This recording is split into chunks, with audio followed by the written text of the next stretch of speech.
Hi friends, అందరూ ఎలా ఉన్నారు? ఈరోజు నేను కొంచెం వెరైటీగా ఒక ఐటెంతో 2 వెరైటీ స్నాక్స్ చేయబోతున్నానండి. ఈవినింగ్ టైంలో పిల్లలకి ఈజీగా చేసి పెడితే ఇలాగ వెరైటీగా చాలా ఇష్టంగా తింటారు స్కూల్ నుంచి రాగానే.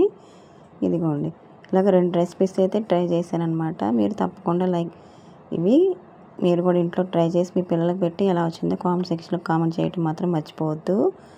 చాలా టేస్టీగా ఉన్నాయండి. ఇప్పుడు నేనైతే ఒక బంగాళదుంప, పెద్ద సైజు బంగాళదుంప ముక్కలుగా కట్ చేసుకున్నాను. ఇలాగా పొట్టు అనేది తీసేసి వీటిని ఉడకబెట్టేసుకొని వాటిని బాగా మ్యాష్ చేసుకోవాలండి. మెత్తగా పేస్ట్లాగా చేసుకోవాలన్నమాట. మ్యాష్ చేసుకున్న తర్వాత అది పక్కన పెట్టేసుకొని స్టవ్ మీద అయితే ఒక కళాయి పెట్టేసుకొని ఒక టేబుల్ స్పూన్ ఆయిల్ సరిపోతుందండి. ఎక్కువ వేయకూడదు. కొంచెం ఒక టేబుల్ స్పూన్ ఆయిల్ వేసి మనం మెత్తగా చేసుకున్న బంగాళదుంపని పేస్ట్ని అందులో వేసి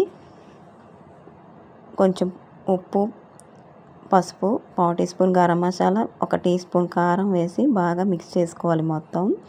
మనం సాల్ట్ అనేది ఆ పొటాటోకి సరిపోని వేసుకోవాలండి. కారం కూడా మీరు తినేదాన్ని బట్టి వేసుకోండి. ఇలాగ మొత్తం కలిసే వరకు కలిసిన తర్వాత స్టవ్ ఆఫ్ చేసేసి కొత్తిమీర చల్లేసి పక్కన పెట్టేసుకుందాం. ఈ చల్లారే లోపల పిండి కలిపేసుకుందాం మనం. ఇప్పుడు నేను ఇక్కడైతే 1 కప్పు గోధుమ పిండి, 1 కప్పు మైదా పిండి తీసుకున్నానండి. ఇలాగ 2 మిక్స్ చేసుకొని దానికి తగినంత సాల్ట్ కూడా వేసుకొని కొంచెం జీలకర్ర పౌడర్ అండి, ఇది ఒక 1/2 టీ స్పూన్ వేసుకున్నాను. తర్వాత ఒక టేబుల్ స్పూన్ ఆయిల్ అయితే వేసుకొని దీన్ని మొత్తం కలిసే వరకు కలుపుకోవాలి. ఇలా కలుపుకున్న తర్వాత మనం వాటర్ అనేది యాడ్ చేసుకొని వాటర్ కొంచెం కొంచెంగా పోసుకుంటూ చపాతీ ముద్దలాగా కలుపుకోవాలి. దీన్ని చపాతీ ముద్దలాగా కలిపిన తర్వాత ఒక 10-15 నిమిషాలు దీన్ని పక్కన పెట్టేసుకొని తర్వాత చపాతీ ముద్దలాగా తీసుకొని చిన్న చిన్న ఉండలుగా తీసుకొని చపాతీ చేసుకోవాలండి. ఫస్ట్ ఇది సాఫ్ట్గా అయిపోయిందనమాట. ఇప్పుడు చపాతీలాగా ఒత్తుకుందాం. వీటిని కొంచెం పిండిని చల్లుకొని అంటుకోకుండా మనం ఇలాగా చపాతీలాగా చేసేసుకోవాలండి. కొంచెం పలచగానే చేసుకోవాలి, మందంగా చేయకూడదు. దీన్ని కొంచెం మందంగా ఉండకూడదండి, బాగా పలచగా ఉంటే మనకి ఆ స్నాక్ అనేది చాలా క్రిస్పీగా సాఫ్ట్గా వస్తుంది. ఇలాగ ఎంత వీలైతే అంత పలచగా చేసుకోండి.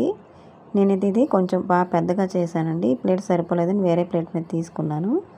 ఇలా చేసిన తర్వాత ఇది ఒక ప్లేట్ మీద వేసేసుకొని దానికి ఇప్పుడు ఫస్ట్ మీరు దగ్గర చిన్న గిన్నె లాంటిది కానీ ఇలాగా కుల్ఫీ మూత ఉంటుంది కదండి, అదేని సరే పెట్టుకొని ఇలాగా మధ్యలో పెట్టేసి దాని చుట్టూ మనం పక్కన పెట్టుకున్న పొటాటో మిక్స్ ఉంది కదండి, దాన్ని ఇలాగా మొత్తం స్ప్రెడ్ చేయాలి.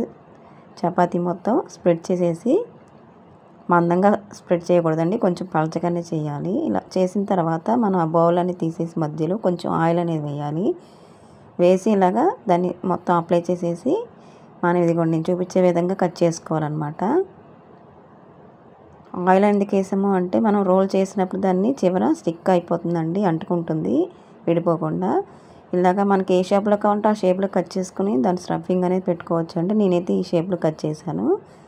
ఇలా కట్ చేసిన తర్వాత దాన్ని ఇలాగ రోల్ చేస్తున్నాను. మీకు ఇలా నచ్చితే ఇలా చేసుకోండి, మీకు ఇంకా వేరేలాగా చేయాలనుకుంటే వేరేలాగా కూడా దీన్ని షేప్ అవుట్ చేయొచ్చు. ఇప్పుడు ఇలాగ రోల్ చేశాను కదా, ఇలాగే మొత్తం రోల్ చేసేసుకోవాలి. మనం కట్ చేసిన పీసెస్ అన్నీ ఇలా రోల్ చేసేసి వీటిని నూనెలో డీప్ ఫ్రై చేసుకోవాలండి. ఇప్పుడు ఆయిల్ అనేది హీట్ అయిన తర్వాత మీడియం ఫ్లేమ్లో పెట్టేసుకుంది. ఇలా ఒక్కొక్కటిగా వేసుకుంటూ అవి బాగా కదిలించకూడదండి, వెంటనే కొంచెం ఫ్రై అయిన తర్వాత కదిలించాలి. ఇప్పుడు వాటిని ఇలాగా మొత్తం 2 వైపులా కాల్చుకొని గోల్డెన్ కలర్ వచ్చాక ఒక ప్లేట్లో సర్వ్ చేసుకోవటం. టమాటా సాస్తో చాలా బాగుంటాయండి. ఇవి మీ పిల్లలు చాలా ఇష్టంగా తింటారు ఇలా వెరైటీగా చేసి పెడితే. అలాగే మనం అదే స్టఫింగ్తో ఇంకో వెరైటీ చూపిస్తున్నాను. ఇప్పుడు అదే పిండితో ఇలాగ చపాతీలాగా చేసుకుని ఫస్ట్ మనం ఆ స్టఫింగ్ అనేది ఇందులో పెట్టేసుకొని దీన్ని పిండి అంతా క్లోజ్ చేయాలన్నమాట. క్లోజ్ చేసేసి చాలామందికి తెలుసు, కాకపోతే నేను తెలియని వాళ్ళ కోసం చెప్తున్నాను అనమాట. ఇలాగ మొత్తం పిండి అంతా క్లోజ్ చేసుకొని మనం దాన్ని మళ్ళీ ఎంత వీలైతే అంతగా పలచగా చపాతీలాగా చేసేసుకొని పెనం మీద కాల్చుకోవచ్చు అండి. 2 వైపులా కాల్చుకోవాలి ఆయిల్ వేసుకుంటూ. చాలా ఇలా వెరైటీగా చేసి పెడితేనే పిల్లలకి నచ్చుతుందండి. మనం ఎప్పుడూ ఒకేలాగా చేస్తే వాళ్ళకి బోర్ కొట్టేస్తుంది కాబట్టి మనం ఇలా కొంచెం వెరైటీగా కొంచెం టైం పట్టినా కానీ మనం వాళ్ళ కోసం చేయాలన్నమాట. మా పిల్లలకి ఇలా వెరైటీస్ అయితే బాగా నచ్చుతాయండి. ఇలాగ ఈవినింగ్ స్కూల్ నుంచి రాగానే ఇలా చేసి పెట్టేస్తానన్నమాట నేను. ఇప్పుడు ఇది ఇలా చేసుకున్న తర్వాత మనం పెనం మీద కొంచెం ఆయిల్ వేసుకొని దీన్ని 2 వైపులా గోల్డెన్ కలర్ వచ్చే వరకు కాల్చుకోవాలి. నేను చేసే రెసిపీస్ కనుక మీకు నచ్చినట్లయితే తప్పకుండా లైక్ చేసి, కామెంట్ చేసి మీ ఫ్యామిలీ మెంబర్స్ కూడా షేర్ చేయండి. అలాగే సబ్స్క్రైబ్ చేసుకోవడం మాత్రం మర్చిపోవద్దు.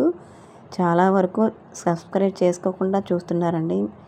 కొంచెం దయచేసి సబ్స్క్రైబ్ చేసుకోండి. ఇలా 2 వైపులా కాల్చుకొని ఇది కూడా సాస్తో చాలా బాగుంటుందండి. తప్పకుండా ఈ 2 రెసిపీస్ మీరు నచ్చినట్లయితే ట్రై చేసి నాకు ఎలా వచ్చిందో కామెంట్ సెక్షన్లో కామెంట్ చేసి సబ్స్క్రైబ్ చేసుకోవడం మాత్రం మర్చిపోవద్దు.